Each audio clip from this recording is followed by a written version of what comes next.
Jūs nežinote, kaip atlikti pratimus arba nesate tikri, ar tie pratimai jums tinka, yra du būdai tai padaryti. Pirmasis yra visą informaciją apie tą pratimą, apie jo atlikimą, apie jo poveikį susirinkti naršant internete, nes ten yra labai daug geros medžiagos, galima skaityti, galima žiūrėti ir galima apie pratimą sužinoti ir pabandyti jį perprasti ir galvoje suprasti. Bėda yra ta, kad po to atėjus į salę ir stengiantis tai pritaikyti praktikoje, tas suvokimas ne visada sutampa su atlikimu. Tai yra, kūnas nebūtinai atlieka taip, kaip galva supranta, nepaisant to, kad galva gali suprasti gerai, bet ypatingai jeigu žmogus, kuris bando atlikti pratimą, yra dar naujokas šitoje srityje, jisai nebūtinai atliks taip, kaip galva supranta. Kaip analogija galėtų būti mašinos vairavimas.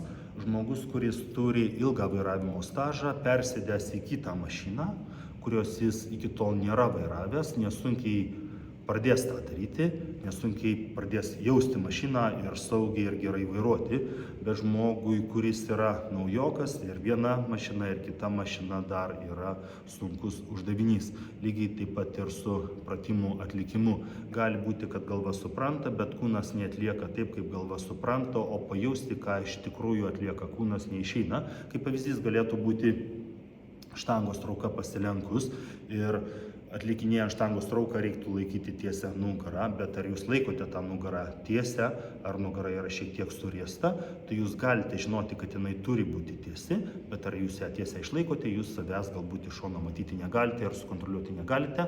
Blogoji šito dalyko dalis yra ta, kad jeigu pratimas yra pradedamas atlikinėti techniškai netaisyklingai, o žmogus apie tai nežino ir jis yra įstikinęs atvirkščiai, jis galvoja, kad daro gerai. Ir jis atlikinėja, jisai pradeda formuoti įprotį ir jis per ilgesnį laiką suformuoja blogą įprotį, kurį po to ištaisyti yra sunku. Čia vienas dalykas.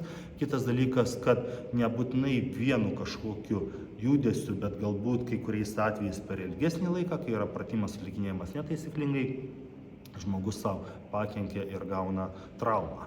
Antrasis būdas išmokti taisyklingai atlikti pratimus ir atsirinkti tuos pratimus, kurie jums tinka, nes pratimų atsirinkimas taip pat priklauso nuo to, kaip jūs mokate, kaip jūs gebate juos atlikti.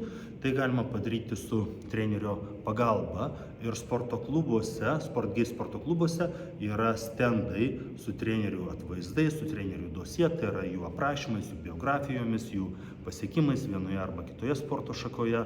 Ir čia yra tokia didžiulė prabanga, kad jūs galite pasirinkti, ką norite, nuo ko norite, nuo merginos iki vaikino, nuo bikini sportininkės iki kultūristo, nuo fitneso sportininkės iki crossfito atstovo, iki sunkiosios atletikos atstovo. Tai yra priklausomai nuo to, kas jums patinka arba koks yra jūsų treniruočių tikslas. Jūs galite pasirinkti jums reikiamą trenerį ir tada su trenerio pagalba praeiti tą kelią nuo to momento, kai jūs nemokate arba nežinote, iki to momento, kai mokate ir žinote, praeiti tą kelią daug greičiau ir tikėtina, kad savo nepakenkiant ir savęs nesužalojant.